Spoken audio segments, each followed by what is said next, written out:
विकासनगर हादसे की मजिस्ट्रियल जांच के आदेश दिए गए हैं। देहरादून के डीएम ने मजिस्ट्रियल जांच के आदेश दिए हैं। आग में झुलसने से 4 मासूमों की मौत हुई थी और इसी मसले को लेकर मजिस्ट्रियल जांच के आदेश दिए गए हैं। सीएम पुष्कर सिंह धामी ने हादसे पर दुख जाहिर करते हुए तुरंत प्रभाव से कार्रवाई के आदेश दिए हैं। विकासनगर हादसे की मजिस्ट्रियल जांच के आदेश मुख्यमंत्री की तरफ से दिए गए हैं। दरअसल आपको बता दें कि आग में झुलसने से 4 मासूमों की मौत हुई थी, जिसके बाद मुख्यमंत्री पुष्कर सिंह धामी ने इस हादसे पर दुख जाहिर किया और देहरादून के डीएम ने मजिस्ट्रियल कार्रवाई के सख्त से सख्त निर्देश दिए हैं। चक्राता विधानसभा से जुड़ा यह मामला, जहां घर में आग लगने से 4 मासूम बच्चों की मौत हुई थी और इसी मसले को लेकर अब कड़ी कार्रवाई के आदेश दिए गए हैं। और ज्यादा जानकारी के साथ हमारे सहयोगी विक्रम इस वक्त हमारे साथ जुड़ गए। विक्रम, क्या जानकारी मिल रही है? जांच कहां तक आगे बढ़ पाई है? पूजा, जानकारी ये मिल रही है कि डीएम ने जो है वहाँ नायब तहसीलदार को सस्पेंड कर दिया है। जो वहाँ फायर ब्रिगेड के जो कर्मचारी थे वहाँ पास तैनात, उन्हें लाइन हाजिर किया है। हालांकि अभी भी वहाँ लोग जो है लोगों में काफी आक्रोश है, क्योंकि अगर समय पे वो गाड़ी में पानी होता, जब गाड़ी वहाँ खड़ी थी, लोगों का कहना यह है कि जब फायर ब्रिगेड की गाड़ी यहाँ खड़ी थी तो उसमें पानी भरा हुआ क्यों नहीं था? अगर वो पानी भरा होता तो संभवतः है उन बच्चों की जान बच सकती थी, लेकिन ये बड़ी लापरवाही सामने आ रही है अभी। बिल्कुल, 4 मासूम बच्चे जिनका कोई कसूर नहीं, इस बात से बेखबर, और जिस तरीके से आग में झुलसने से उनकी जान चली गई, ये एक बहुत बड़ा मामला है। लेकिन आइंदा से ऐसी कभी कोई हरकत ना हो, मामला सामने ना आए, इसको लेकर आगे क्या कार्रवाई, क्या जांच डीएम की तरफ से या मुख्यमंत्री की तरफ से दिए गए हैं? मुख्यमंत्री ने कल ही जो है पूरे प्रकरण घटना का जो है संज्ञान लिया था और उसी पर जो है तत्काल उन्होंने जो घटना हुई है उनको मुआवजे का 2-2 लाख रुपए मुआवजे का ऐलान भी किया है। और अभी उसके बाद जो है डीएम ने मजिस्ट्रियल जांच के आदेश भी दिए हैं। अब जैसे जैसे जांच आगे आएगी, जैसे जैसे इसमें आएगा, वैसे वैसे अपडेट होता रहेगा मामला। ठीक है, लेकिन अभी वहां पर क्या कोई जनप्रतिनिधि परिजनों से मिलने के लिए मौके पर पहुंचा? क्या उन्हें सांत्वना देने के लिए, ढांढस बंधाने के लिए कोई भी जनप्रतिनिधि आपको वहां पर दिखा, विक्रम? जी बिल्कुल, अभी क्षेत्रीय विधायक बिल्कुल वहाँ पहुंचे हैं, लोगों के बीच में पहुंचे हैं, वो डरास दे रहे हैं। उन्होंने भी इस घटना पे कड़ा विरोध जताया है, दुख जताया है उन्होंने भी। वो बिल्कुल लोगों से मिल रहे हैं वहाँ पर। जी, लेकिन फिलहाल हालत क्या बनी हुई है वहां पर? क्योंकि जो तस्वीरें बयां कर रही हैं, हालात बहुत ज्यादा बेकाबू वहां पर हो गए थे और ये 4 मासूम बच्चे जिन्हें हम तस्वीरों में देख रहे हैं, इनकी तस्वीरें देखकर यकीनन बहुत ज्यादा दुख होता है विक्रम। लेकिन कितना वक्त माने कि इस कार्रवाई में आगे अभी और लग सकता है?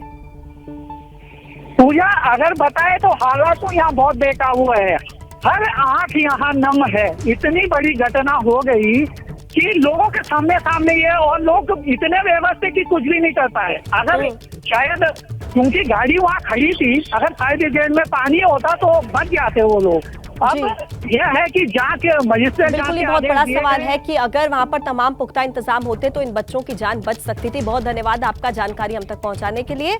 और चलिए देखिए, खबरों में आगे बढ़ते हुए आपको बता दें कि विकासनगर में ये दर्दनाक हादसा हुआ, जहां पर घर में आग लगने से 4 बच्चों की जान चली गई। 3 सगी बहनें इसमें शामिल हैं। डीएम ने हादसे की मजिस्ट्रियल जांच के आदेश दिए हैं।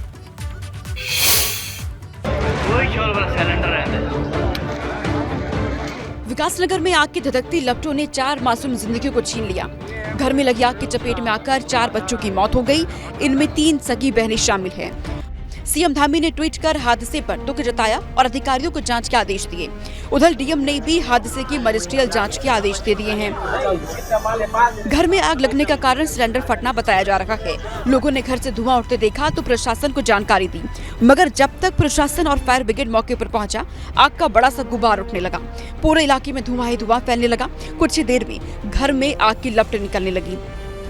इस बीच पता चला कि घर के अंदर 4 बच्चे फंसे हुए हैं, मगर आग की लपटें इतनी भीषण थी कि घर के अंदर जाना किसी के लिए भी मुमकिन नहीं था। फायर ब्रिगेड भी मौके पर पहुंची, मगर फायर ब्रिगेड के पास पानी तक नहीं था। जब तक फायर ब्रिगेड ने काम शुरू किया, 4 मासूम जिंदगियां दम तोड़ चुकी थी।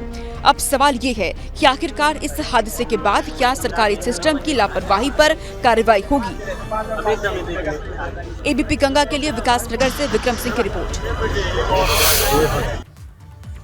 तो तस्वीरें आपने देखी किस कदर ये जो हादसा था ये इतना ज्यादा भयावह था, लेकिन अब इसी खबर को लेकर के आपको ज्यादा जानकारी देते हैं। हमारे सहयोगी देहरादून से इस वक्त सीधे हमारे साथ जुड़ रहे हैं, उनसे जान लेते हैं कि देहरादून में फिलहाल क्या परिस्थितियां बनी हुई हैं, क्योंकि डीएम की तरफ से जांच के आदेश दिए गए हैं, लेकिन माहौल वहां पर कितना गर्म है, लोग कितने गुस्से में हैं, ये आपको बताएंगे हमारे सहयोगी।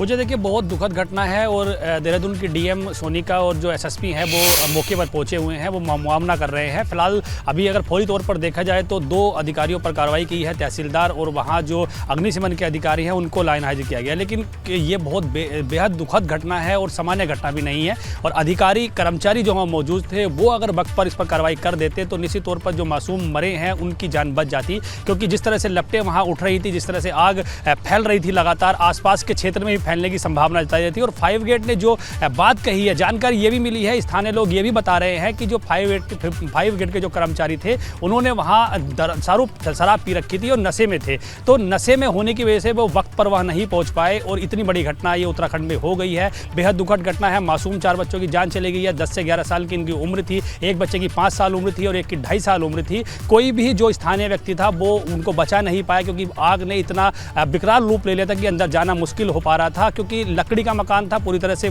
लकड़ी का मकान बना हुआ था, और लकड़ी के मकान में जिस तरह सिलेंडर फटा और आग ने जिस तरह से अपना पूरा कब्जा पूरे घर पे जमाया, उस लिहाज से वहां पर कोई भी व्यक्ति जाने के लिए तैयार नहीं हुआ। अगर एक्सपर्ट होते, अगर वहां पर मुआवजे का ऐलान कर दिया गया, जांच का ऐलान कर दिया गया, लेकिन कोई भी मुआवजा, कितना भी मुआवजा इन बच्चों की जान से बढ़कर तो हो नहीं सकता। और जो आग की लपटें नजर आ रही हैं वो किस कदर भयावह है वो हम तस्वीरों में देख रहे हैं। पंकज, मैं आपके पास लौटती हूँ। इस वक्त हमारे साथ कांग्रेस से अपना पक्ष रखने के लिए गरिमा जी हमारे साथ इस वक्त जुड़ गई हैं। गरिमा जी, बहुत स्वागत है आपका एबीपी गंगा पर। ये जो दर्दनाक हादसा हुआ, 4 बच्चों की जान चली गई, राजनीति से इतर इस पूरे मामले को लेकर आप क्या कहेंगी? किसकी सबसे बड़ी गलती है? क्या इन बच्चों की जान बच सकती थी? देखिए, मैं पूरी तरह से निशब्द हूँ। मुझे समझ में नहीं आ रहा है कि किस तरह से इस पूरे प्रकरण पर बात रखी जाए, क्योंकि एक तरफ तो ये दर्दनाक हादसा तो है ही, लेकिन कहीं ना कहीं ये आपदा प्रबंधन पर बहुत बड़ा सवाल या निशान उठाता है कि हम आपदाओं के लिए कितना तैयार हैं। अब आप सोचिए, पानी फायर ब्रिगेड की गाड़ी में नहीं होगा तो और उसको कहाँ होना चाहिए? यानी कि हम इन बच्चियों को बचा सकते थे। कहीं ना कहीं ऐसा लग रहा है कि हमारी कोताही से इनकी जान चली गई। चलिए, नियति ने तो जो किया या जो नेचुरल डिजास्टर था तो वो तो था ही कि गैस फटने से या सिलेंडर फटने से आग लगी, लेकिन उसको काबू हम कर सकते थे यदि मुस्तैदी से वहां फायर ब्रिगेड की गाड़ी पहुंचती और उसमें पानी होता तो। और हमारी किरकिरी हुई है हिमाचल के सामने, क्योंकि हिमाचल से मदद मांगनी पड़ी। ठीक है गरिमा जी, एक और बात बताइए, प्रीतम सिंह आप ही की पार्टी से विधायक हैं और उन्हीं का विधानसभा क्षेत्र ये पड़ता है जहां पर ये हादसा हुआ। क्या वो अभी तक वहां पर पहुंचे, परिवार के लोगों से उन्होंने बात की, जाकर उन्होंने जाना क्या स्थिति है वहां पर? जी, निश्चित रूप से माननीय प्रीतम सिंह जी क्यों ही पहुंच चुके हैं, और आप वहाँ के क्षेत्र की जनता से पूछ सकते हैं कि पूरी तरह से समर्पित हमारे विधायक जी हैं, और आज से नहीं, वो 6ठी बार के विधायक हैं वहाँ की जी, चक्रवाता से। तो ऐसे में जनता बार बार अगर किसी को अपना सिरमौर बना रही है तो कुछ तो उस नेता में बात होगी, तभी वो समर्पित रहते होंगे, पूरे निष्ठा भाव से कार्य करते होंगे अपनी जनता के लिए, इसीलिए बार बार वो चुनकर वहाँ के जनप्रतिनिधि बनते हैं। लेकिन विधायक, देखिए, विधायक हर घर की बाहर से बैठकर ये तो इंतजार नहीं कर सकते ना कि किस घर में आग लगेगी और कहाँ मैं फायर ब्रिगेड भेजूंगा। अच्छा गरिमा जी, अभी हमने कोशिश की, एबीपी गंगा ने अभी कोशिश की कि हम देहरादून के डीएम से संपर्क कर पाए, उनसे जान पाए, लेकिन उन्होंने फोन नहीं उठाया। अब ये सीधा सीधा क्या मैसेज जाता है? क्या बात करने से बचना चाह रहे हैं आप? इसको किस तरीके से देखती हैं? नहीं, मुझे नहीं लगता कि इसमें कोई आपको डीएम के अंदर कोट निकालने की जरूरत है, क्योंकि इस वक्त डीएम की प्रायोरिटी मीडिया चैनल से बात करने से ज्यादा सिचुएशन को काबू करने की होनी चाहिए। वहाँ लॉ एंड ऑर्डर की सिचुएशन हो गई है, वहाँ गांव वाले सारे एकत्रित हो गए हैं। और लेकिन गरिमा जी, मीडिया तो एक माध्यम है ना, क्या चल रहा है पर्दे के पीछे उसको पर्दे के सामने लेकर आना।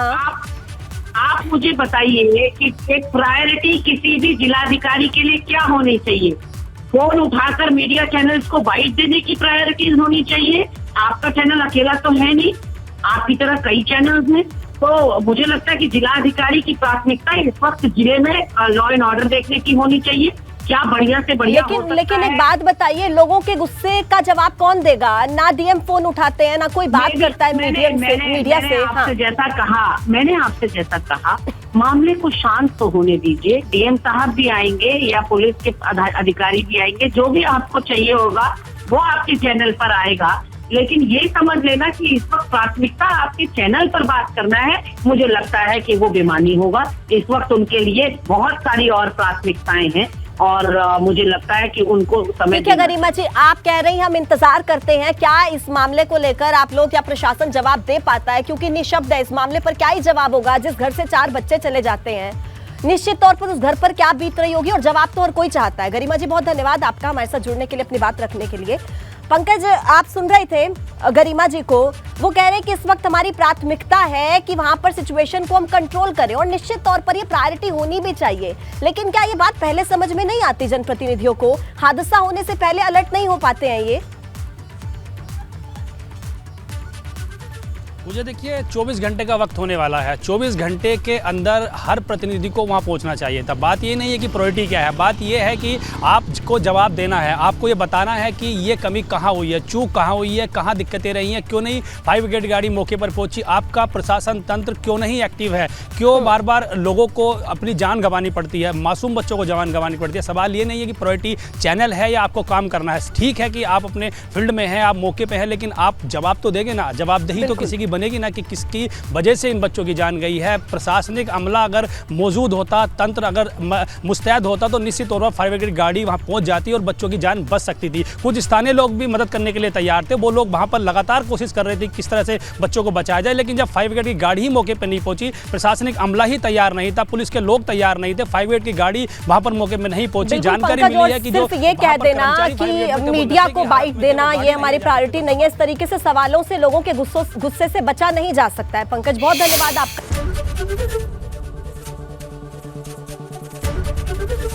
एबीपी गंगा, खबर आपकी, जुबान आपकी।